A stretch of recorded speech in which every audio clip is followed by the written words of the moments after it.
चलिए बढ़ते अगली खबर की ओर। अगली बड़ी जानकारी दिल्ली से मिल रही है, जहां बीजेपी राष्ट्रीय सचिव ओपी धनखड़ का बयान सामने आया है। देश के आम बजट पर ओपी धनखड़ ने कहा कि यह भविष्य का बजट है। बजट से हर वर्ग को फायदा होगा। उद्योग, किसान, हेल्थ सेक्टर को इसका फायदा होगा। दूरगामी सोच के साथ बजट पेश किया गया है। साथ ही उन्होंने कहा कि विकसित भारत के संकल्प के साथ ये बजट पेश हुआ है। विपक्ष को बजट समझने में समय लगेगा, ये कहना है ओपी धनखड़ का। उन्होंने कहा कि बजट से हर वर्ग को फायदा होगा। भाजपा के राष्ट्रीय सचिव एवं हरियाणा सरकार में पूर्व मंत्री ओम प्रकाश धनखड़ जी। सर, केंद्रीय वित्त मंत्री निर्मला सीतारमण का ये बजट वित्त वर्ष 2026-27 का आप किस तरीके से देखते हैं? कैसे ये बजट बेहतर या क्या खास है? देखिए, बहुत शानदार बजट है। ये आर्थिक रणनीतिक बजट है, इसको एक शब्द में मुझे कहना हो तो। जिस प्रकार के चैलेंजेस वैश्विक दृष्टि से आज इकोनॉमी पर हैं, सबसे पहले तो मैं बधाई दूंगा प्रधानमंत्री जी को और निर्मला सीतारमण जी को कि 7% की जो जीडीपी की ग्रोथ रेट है वो बनी है। ये अपने आप में एक बहुत शानदार बात है। दुनिया में जो हमसे ज़्यादा विकसित देश हैं उनकी 2% से नीचे है, और दुनिया इसीलिए भारत को उभरती हुई आर्थिक ताकत मानती है। एक और बात मैं आपको कहना चाहूँगा, दुनिया में अब केवल जीडीपी से कैलकुलेशन नहीं होता, अब पीपीपी से कैलकुलेशन होता है, परचेजिंग पावर पैरिटी। और परचेजिंग पावर पैरिटी के हिसाब से भारत चौथी पाँचवीं नहीं, दुनिया की तीसरी महाशक्ति है, आर्थिक महाशक्ति। इसको ऐसे समझिए कि इसमें अमेरिका नंबर 1 नहीं है, चीन नंबर 1 है। चीन $35 ट्रिलियन की उसकी पीपीपी बनती है। अमेरिका बेस है इसलिए उसकी 30 जीडीपी है तो 30 पीपीपी बनती है, और भारत की पीपीपी बनती है 19 ट्रिलियन डॉलर की। तो 19 ट्रिलियन डॉलर की जो पीपीपी बनती है उसका मोटे तौर पर किसी को हिसाब मुझे समझाना हो, मान लो किसी का एक भाई अमेरिका में रहता है और एक भाई भारत में रहता है। भारत में जो भाई 1 लाख रुपए में चीज़ें खरीद सकता है, उनका आनंद ले सकता है, अमेरिकी भाई को उसके लिए 4.5 लाख रुपये खर्चने पड़ेंगे। तो उस नाते से दुनिया में आर्थिक महाशक्तियाँ जो हैं पीपीपी के हिसाब से भारत उसमें तीसरे नंबर की है। भारत को अपनी ग्रोथ बना के रखना 7% की, सबसे पहले इसकी बधाई है। दूसरी बधाई है 50 लाख करोड़ का बजट पिछली बार का था, इस पर 53 लाख करोड़ का बजट है। तीसरी, पूंजीगत व्यय 1 लाख करोड़ बढ़ाया है। पहले जो है 11 लाख करोड़ का था, और इस बार 12.5 लाख करोड़ का, 11 पॉइंट कुछ था, तो इस बार 12.5 लाख करोड़ का पूंजीगत व्यय है। और पूंजीगत व्यय मैं मानता हूँ कि ये इंजन होता है किसी भी ग्रोथ का, क्योंकि सड़कें इससे बनती है, नई रेल कॉरिडोर जैसे 6 नई रेलों की बात आई इससे बनेगी, पुल इससे बनते हैं, नए हवाई जहाज इससे बनते हैं, क्योंकि पूंजीगत व्यय ही वो व्यय है जो इकोनॉमी की, जो मैं ग्रोथ रेट की बात कर रहा हूँ, उसको गति देता है। क्योंकि जब आप अपना मकान बनाने के लिए पैसा खर्च करते हो तो वो 6 बार घूमता है, और अपनी रोजी रोटी के लिए पैसा खर्च करते हो तो 2 बार घूमता है। ये विकसित भारत 2047 की बात, 2000 विकसित भारत 47 की दृष्टि से कि कैसे अब हमने दुनिया के लिए बाजार खोला है अभी ईयू के लिए, तो हम क्या दे सकते हैं? हम दुनिया को क्या दे रहे हैं? हम दुनिया को बायो दे रहे हैं। बायो फार्मा इस बजट में है 10,000 करोड़। हम दुनिया से व्यापार बढ़ाना है, कंटेनर के लिए 10,000 करोड़ इस बजट में है। हम दुनिया में बायो फार्मा के लिए हमको रसायन बनाने लेने पड़ते हैं, 3 रसायन पार्कों की बात इस बजट में है।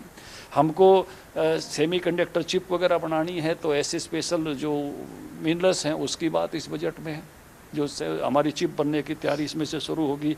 आप इसमें से देखिए कि ऐसी संरचना खड़ी होना जिसमें से हम इस प्रकार का व्यापार आगे बढ़ा सकें, वो बाजार इसमें से है। कंटेनर की बात मैंने पहले कह दी।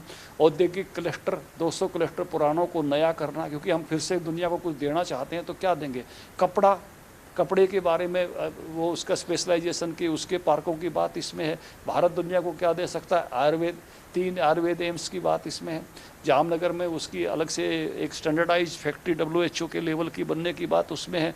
तो इसको जैसे घर में इन्वेस्टमेंट जब आप देखते हो ना, तो इन्वेस्टमेंट कई बार आपको अंदर से सेटिस्फेक्शन तो देता है, तुरंत चीज़ें नहीं देता, खर्चा तुरंत चीज़ें देता है। ये बजट एक तरह से भविष्य को देखते हुए आर्थिक रणनीति का बजट है, इन्वेस्टमेंट का बजट है, लेकिन उसके बावजूद भी इसमें सेवाओं का ख्याल रखा गया है। आज देश में GIG वर्कर बढ़ रहे हैं, ये ब्लैंकेट वगैरह की हमारे पास जो सेवा लेके आते हैं, इनको आयुष्मान दे दिया। बेटियों के लिए हर उसमें एक कॉलेज दे दिया, दिव्यांगों के लिए फैसिलिटी बढ़ाने की बात कर दी, कैंसर की 17 दवाइयों पर, अन्य 7 ऐसे रेयर जो बीमारियां उनकी दवाइयों पर पूरा जो है वो आयात कर ख़त्म कर दिया। डेयरी उद्योग को बढ़ाने के लिए, क्योंकि हमारे पशु चिकित्सक विदेश बहुत जाते हैं, दुनिया में हमारे पशु चिकित्सक बात है 20,000 नए पशु चिकित्सक तैयार करने की बात इसमें से हो गई है।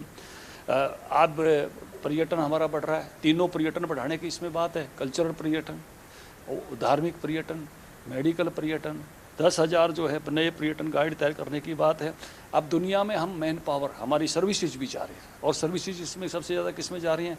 नर्सिंग सर्विसेज में, जो बुजुर्गों की देखभाल कर सके। दुनिया के देशों में 1.5 लाख ऐसे केयर गिवर्स जो है कि उसकी ट्रेनिंग देने की बात इस बजट में है।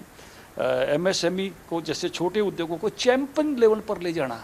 एक होता है कि भाई जैसा चल रहा है चलते रहो, मदद कर दो, हमारे लघु उद्योग चलते हैं, नहीं ये नहीं, 10,000 करोड़ रुपया इसलिए खर्च करेंगे कि दुनिया की बाकी लघु उद्योगों से ऊपर आए, वो चैंपियन लेवल का काम करें। आप ये जैसी तमाम सोच तो है इसके अंदर, आप दूरगामी कह रहे हो, भविष्य का कह रहे हो, लेकिन ये दूरगामी और भविष्य विपक्ष क्यों नहीं नजर आता? वो तो कह रहे हैं कुछ है ही नहीं, वो तो कह रहे हैं जीरो। उनको तो बजट कई दिन में समझ में आएगा। AI के लिए 1,500 करोड़ रुपया दिया है, 500 करोड़ का एक्सीलेंसी सेंटर तैयार करेंगे, और उसके साथ साथ स्टार्टअप वालों को 20 करोड़ तक की गारंटी दे दी है। और भारत में कोई डेटा सेंटर अगर बनाएगा, जैसे क्लाउड पर हमारा डेटा रहता है, तो 2047 तक उससे कोई टैक्स नहीं लिया जाएगा। तो ये बिल्कुल भविष्यगामी बजट है। इसमें सेवा का ख्याल भी रखा गया है, जो सेक्टर अभी सेवा से छूटे हुए थे, लेकिन आर्थिक रणनीतिक बजट है ये। तो इस नाते से मैं कहूँगा बहुत शानदार बजट है, आने वाले समय में इकोनॉमी को और तेजी के साथ आगे। तो वही मैं पूछ रहा हूँ, ये दूरगामी और भविष्य की सोच विपक्ष को नजर क्यों नहीं आती? उनको तो ये नज़र नहीं आ सकती, वो पॉपुलर बजट के आदी हैं, इससे फालतू उनकी समझ नहीं है, वो उसी को ढूंढ रहे होंगे। ये इन्वेस्टमेंट टाइप बजट है, देश को कैसे आगे बढ़ाएगा, तेज़ी के साथ इकोनॉमी को मजबूत करेगा, और उस समय में इकोनॉमी को मजबूत कर रहा है और करेगा जिस समय इकोनॉमी पर बाहर के कितने चैलेंजेस हैं। यानी टैरिफ एक वेपन बन गया, आपको मालूम है क्या हालत हो रही है, रोज लोग खड़े हो जाते हैं, इतना टैरिफ कर रहा हूँ, इतना टैरिफ कर रहा हूँ। ईंधन दुनिया से मंगाने वाले मुद्दे बढ़ रहे हैं दुनिया में, ईंधनों के लिए लड़ाई हो रही है, दुनिया युद्ध में है ईंधन जैसे विषयों के लिए। ऐसे समय में इतना शानदार बजट, बहुत बहुत बधाई है। तो इनका कहना बहुत ही शानदार है, दूरगामी है, भविष्य का इनका कहना है कि काफ़ी बेहतरीन है ये बजट, जो कि भविष्य के लिए, फ्यूचर की प्लानिंग को लेके बनाया गया। लेकिन साथ साथ हालांकि विपक्ष कहीं ना कहीं इसको लेकर कभी भी निशाना साधता नजर आ रहा है। दिल्ली से सहयोगी इंद्र के साथ दीपक शर्मा।